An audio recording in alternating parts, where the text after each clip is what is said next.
Hey Royal Family, let's make a Belizean milk cake. So let's get started. We have our flour here, which is 2 3/4 cups of flour. We have 2 eggs. We also have our sugar, which is 1 3/4 cup of sugar. I added into this bowl here, okay? We also have 1 can of evaporated milk, okay? And also in here I added our flavoring, which is half a tablespoon of coconut flavor and a half a teaspoon of pineapple, and I did a little extra. It's gonna be good, y'all. And also we have here our room temperature butter, okay, and that's 1 1/2 sticks of butter. And we want to make sure that it is room temperature and soft, and I touch it here, yep, see it's room temperature there. Now also we want to make sure that the eggs are room temperature as well as the milk as well. It's always better for the cake, okay? All right, so now we're going to move on to the guest of honor for this cake, which is the caramel, okay? So right here I'm showing you a can of caramel that I pre-bought in the store. Okay, you can go buy these in the store. There's 2 other methods you can do in order to caramelize this milk, which is sweetened condensed milk, okay, in a can. So I didn't have time to go out to actually boil the cans, which is one of the methods. You can just go and buy the sweetened condensed milk in a can, remove the label, and then you can put it in a pot of water and you can boil it on your stove for up to 3 hours, okay? Of course, the can has to be completely immersed underwater the whole process, the whole time, okay? So you want to check it and, refill water as the water evaporates, as it boils, okay? So you can just let it boil and then you can reduce it to simmer and let it simmer for 3 hours on top of your stove, okay? And then you'll get the same results here. I'm taking out the can now. The third way you can do is you can actually bake it in your oven. So you can get your condensed milk, open your can, pour it into a pan, and then also you're going to get a bigger pan so that you can set that inside of and fill it with water, like maybe halfway water, and set your pan of condensed milk in that water, and then let that boil in your oven for up to 4 hours, okay? So those are, and it's at 400 degrees as well, okay? So those are the 3 ways that you can get this caramel milk here so that you can use it for your frosting for your cake, okay? Yeah, I actually had to do more cooking after this, so I didn't really have time to boil the milk this time. So I said, you know what, let me go to the store and let me just go ahead and get the can that's already ready to go, okay? So this is just what I'm choosing to do this time. You can do it any other ways, or even if you have your own way of doing it. So, all right, let's move forward. Now we're going to go ahead and cream our sugar and our butter together, okay? And then after that, we're going to go ahead and add the eggs, and then we'll just move on to the next processes as far as the dry and the wet ingredients, okay? All right, so let's go over to our mixing bowl. I'm using a stand mixer here. If you have a hand mixer, you can use that. It may take you a little bit longer and a little bit more energy, but hey, you can get it done, right? You don't have to have a stand mixer like I have. Okay, so just go ahead and just add these into your bowl here. Like I said, these are room temperature. Mine's a little bit there. It's more, what do you call this? This is my butter. You see how it's sticking to the paper more. This was really, really melted. I actually had mine set out for like a day actually. So, and it's been really hot here, and so anyway, that's fine. The better. So I'm just creaming it up here just a little bit, the butter, just to make sure it's nice and creamy.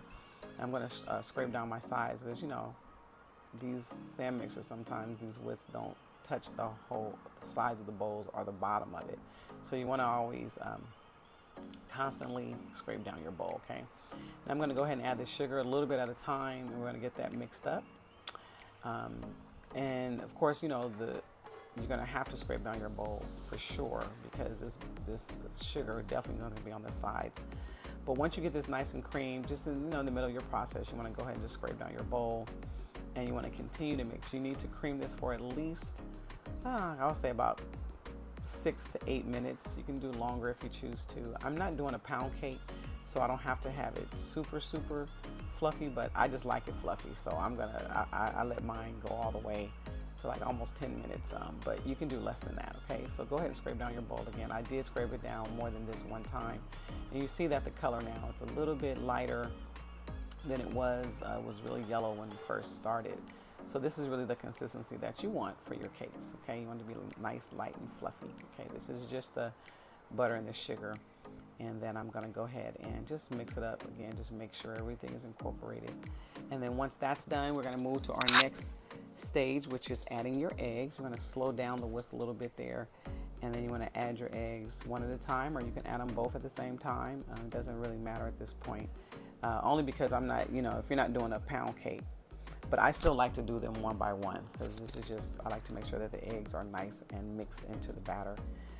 I don't want any unmixed egg in my batter, because then the cake is not going to turn out correctly, okay? So basically, you're going to go ahead and do the same thing, scrape down your bowl, okay? Because all that egg is accumulated on the sides of your bowl. Get that remixed in there a little bit. And then, yeah, it doesn't have to be long. Just make sure that you don't see any more of the yolk in your bowl there, okay?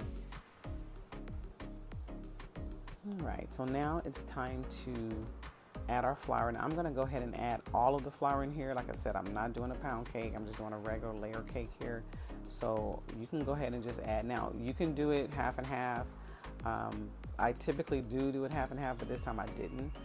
So I went on and just added everything in there. And then after I added the flour in there, I went on and added the milk with the flavoring in it.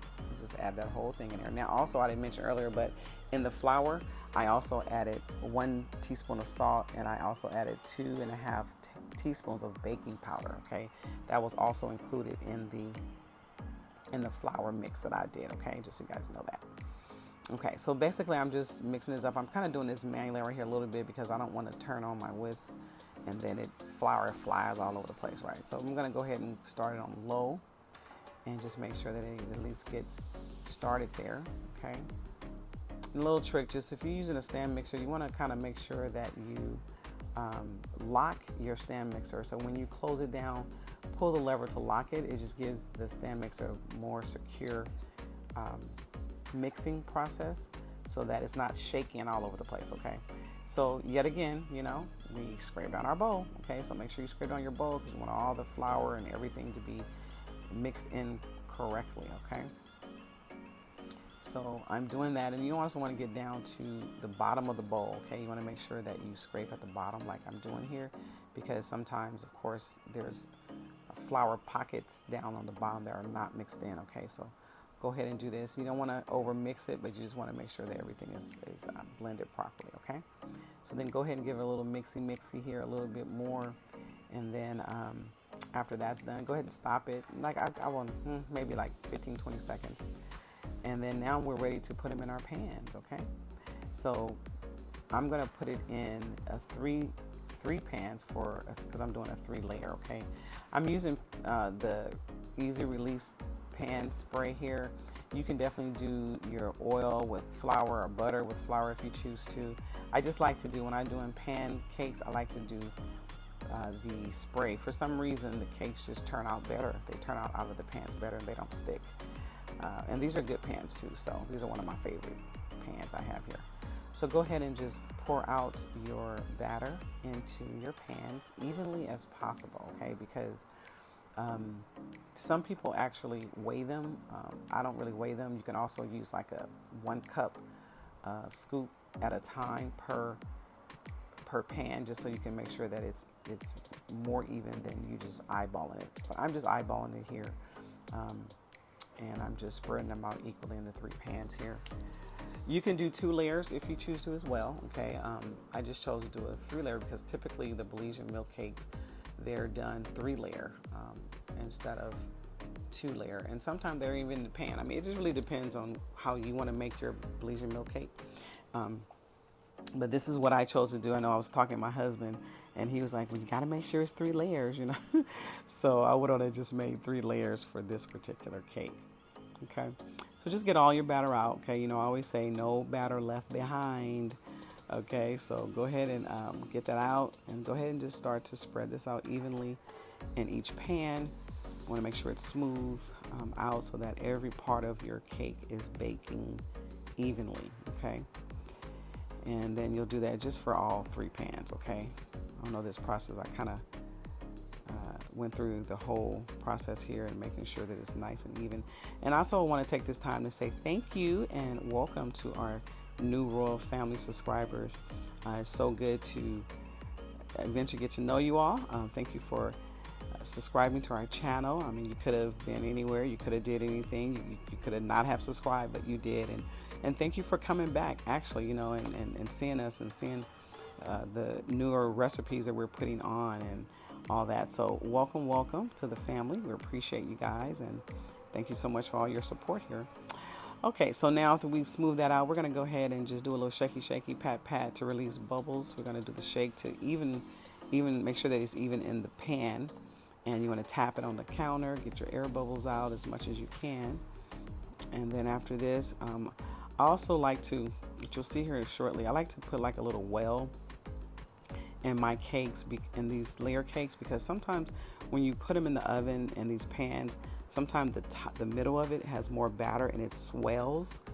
And so I like to make sure that my cakes are even and the same width as the rest of the cakes, as much as possible. Okay, it's not a perfect thing, but usually I feel like doing these little light wells here, it helps with that for some reason. So that's just what I did. Okay, so now we're going to go ahead and prepare them and put them in the oven at 350 degrees. And we're going to cook them for about 35-40 minutes, okay, or longer, depending on your oven. And when you put them in and you take them out, this is what they look like. Yummy, nice and golden. Look at that. Really pretty. Wow. And they smell so good. This is the third one. Look at that. Look at them cakes, y'all. So good. We're going to do the toothpick test. Look at that. Clean toothpick. All right. And I'm going to poke it in all of them just to show you that these cakes are done. They're done. It's funny, I look at them and they look like cornbread, you know. They're so golden. It smells so good as well. And also another way that you can tell that they're done is if you look a little bit closer, I'm going to bring it here to you. You guys can see that they're pulling away from the sides, right? So if your cake is pulling away from the sides of the pans, that's another indication that your cakes are done, okay? Yeah. See, right there. That's really good. I like that. Okay, so also I'm ready to flip them out of the, actually no, we're gonna let them cool first for a little bit here in the pans for about maybe 10 minutes. So it has cooled off a little bit, about 10-15 minutes, and now we're gonna go ahead and turn them out of the pans, and then we're gonna also of course let them cool a little longer outside of the pan. Okay, now I like to put in here my little spatula in here just to make sure that it gives a little more help for the release. And I'm being very gentle. I sped up this part because it was taking a little longer there. But if you look at it, bam, there you go. Woo, nice and golden. It did not stick. The second one, ooh, yummy. So good. Look at that. Okay, there you are. Look at that. Golden brown, didn't stick. Beautiful. Look at my little Minnie Mouse. Look at that. I should make me a little kid's Minnie Mouse cake, huh? That's cute. Well, anyway, so there we go. So covering up the little Mickey Mouse head there. And we're going to let these cool for like maybe another 30-45 minutes, maybe an hour. Okay, I think I probably did about an hour.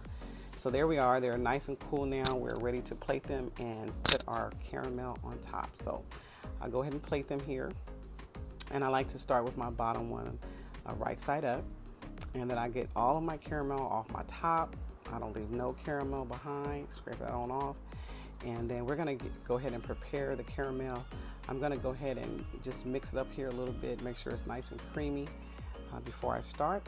And this is all of the caramel that I have, so I have to be really rational with it because I have 3 layers that I need to frost. Okay, so I'm going to speed this part up here a little bit because just so that you can just sit and watch the process that I do. You're going to also see me shaving some of the edges off because they were really crispy from just baking. And so I didn't do it on the bottom cake, but I'm going to do it on the middle cake. So you'll see that. So let's just sit back, watch me put on this delicious caramel, and then we'll be back to continue our discussion.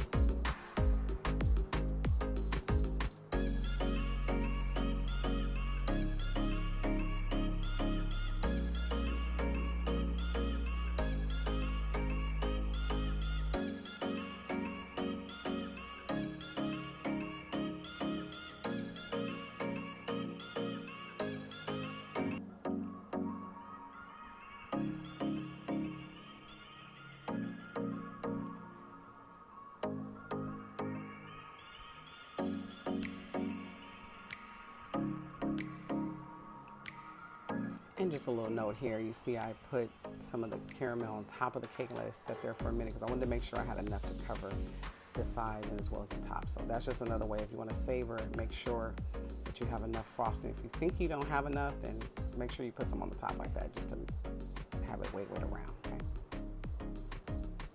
All right, guys, so here we go.